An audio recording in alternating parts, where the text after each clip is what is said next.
Hi hello నమస్తే నేను కృష్ణాంజనేయులు.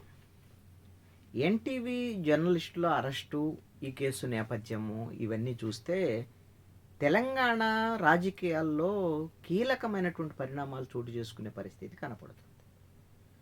ప్రధానంగా అధికారంలో ఉన్నటువంటి కాంగ్రెస్ పార్టీ, కాంగ్రెస్ ప్రభుత్వంలో అంతర్గత కుమ్ములాట్లకు కూడా ఇది దారితీసేటువంటి పరిస్థితులకు కూడా ఈ పరిణామాలు వెళ్ళొచ్చేమో అనేటువంటి అనుమానాలు కూడా బలపడుతున్నాయి. ఎందుకు అనంటే ఎన్టీవీ కథనం వెనక అనేకమైనటువంటి రాజకీయ పరిణామాలు దీంట్లో ఉన్నాయి, అదేవిధంగా వ్యాపారాలకు సంబంధించినటువంటి అంశాలు కూడా ఉన్నాయి అనేటువంటిది ఇప్పుడు కొత్తగా వచ్చినటువంటి ఒక చర్చ. ఎన్టీవీ యజమాని నరేంద్ర చౌదరి, ఈ నరేంద్ర చౌదరి వాళ్ళ అల్లుడు, వీళ్ళ కుటుంబానికి సంబంధించినటువంటి వాళ్ళు ఒడిస్సాలో ఉన్నటువంటి ఒక బొగ్గు గని కాంట్రాక్ట్ సంపాదించడం కోసము ఒక ప్రయత్నం చేశారు అనేటువంటిది దీని వెనక ఇవన్నీ పరిణామాల కారణం అనేటువంటి అంశము ఏబిఎన్, అదేవిధంగా ఆంధ్రజ్యోతి పత్రికలో ఆంధ్రజ్యోతి ఎండి రాధాకృష్ణ తన కొత్త పలుకులో ఈ రోజున కొన్ని అంశాలను ఆయన లేవనెత్తాడు. కొన్ని ఆయనకున్నటువంటి సమాచారం, ఒక జర్నలిస్ట్గా ఉన్నటువంటి ఆయనకున్నటువంటి సమాచారము, ఆ నేపథ్యంలో ఆయన రాశారు. ఈ ఒడిస్సాకు సంబంధించినటువంటి బొగ్గు గని కాంట్రాక్టును సంపాదించడం కోసం నరేంద్ర చౌదరి ఎవరైతే ప్రభుత్వంలో డిప్యూటీ సీఎంగా ఉన్నటువంటి బట్టి విక్రమార్క పేరు కూడా దీంట్లో తీసుకొచ్చారు. మరి బట్టి విక్రమార్క, అదేవిధంగా నరేంద్ర చౌదరి, ఒక ప్రముఖ కాంట్రాక్ట్ సంస్థ, వీళ్ళందరూ కలిసి ఒక ప్రయత్నం చేశారు. అయితే ఈ క్రమంలో ఎవరైతే నల్లగొండకు చెందినటువంటి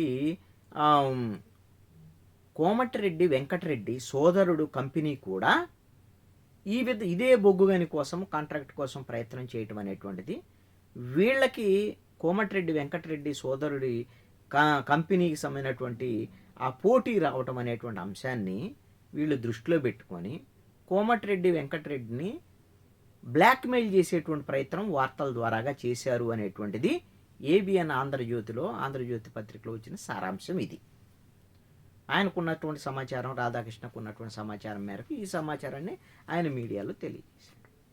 అంటే కోమటిరెడ్డి వెంకటరెడ్డిని ఆయనకి వేరే ఒక మహిళా ఐఏఎస్తో సంబంధాలు ఉన్నాయని ఆ విధమైనటువంటి కథనాలని ఎన్టీవీలో వేశారు.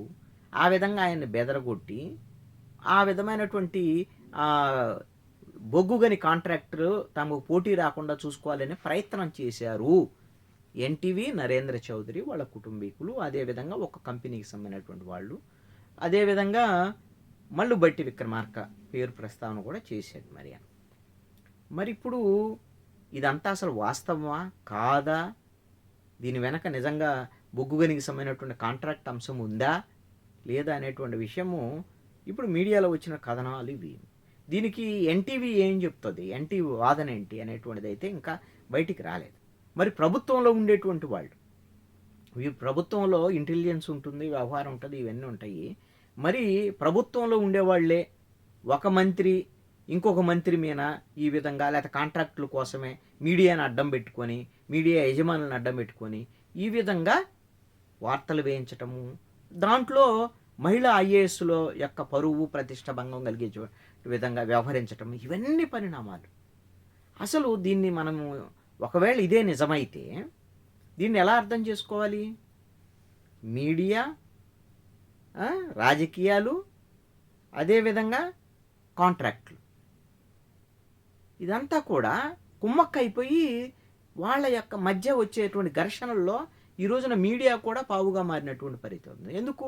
జర్నలిస్టులు ఎవరైతే ఆ వార్తలు వేసిన జర్నలిస్టుల మీద కేసులు పెట్టారో వాళ్ళకెవరికి పాపం ఈ విషయాలు తెలుసో లేదో తెలియదు.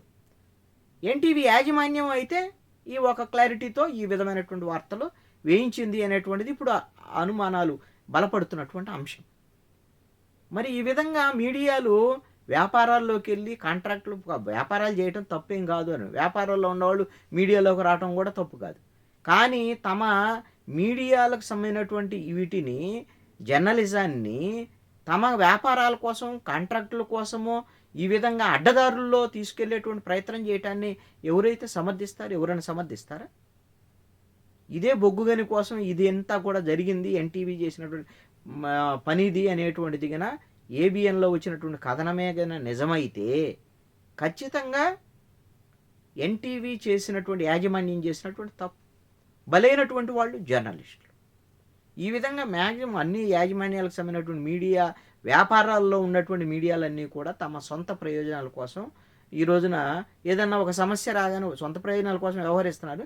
ఏదన్నా ఒక సమస్య రాగానే అది మీడియా మీద కక్ష సాధింపు, పత్రికా స్వేచ్ఛకు భంగం కలిగేటువంటి విధంగా వ్యవహరిస్తున్నారు పోలీసులు లేకపోతే ప్రభుత్వాలు అనేటువంటి విధంగా ఆ విధమైనటువంటి షీల్డ్ని, ఆ కవచాన్ని వాడుకునేటువంటి ప్రయత్నం ఈ రోజున వ్యాపారులు చేస్తున్నటువంటి పరిస్థితి. ఇది మంచి సంప్రదాయం కాదు. జర్నలిస్టులు బలైపోతున్నారు ఇప్పుడు మధ్యలో. వీళ్ళ జర్నలిస్టుల పాత్ర ఏముండదు, జర్నలిస్టుల యొక్క ప్రమేయం ఉండదు, జర్నలిస్టులు వాళ్ళ నిర్ణయాధికారం కూడా లేనటువంటి పరిస్థితి ఉంది ఈ రోజున ఛానల్స్లో కానీ పేపర్లో కానీ. అన్ని యాజమాన్యాలే నిర్ణయించేటువంటి పరిస్థితి. మరి తప్పులకు మాత్రం వాడు బాధ్యత వహించరు.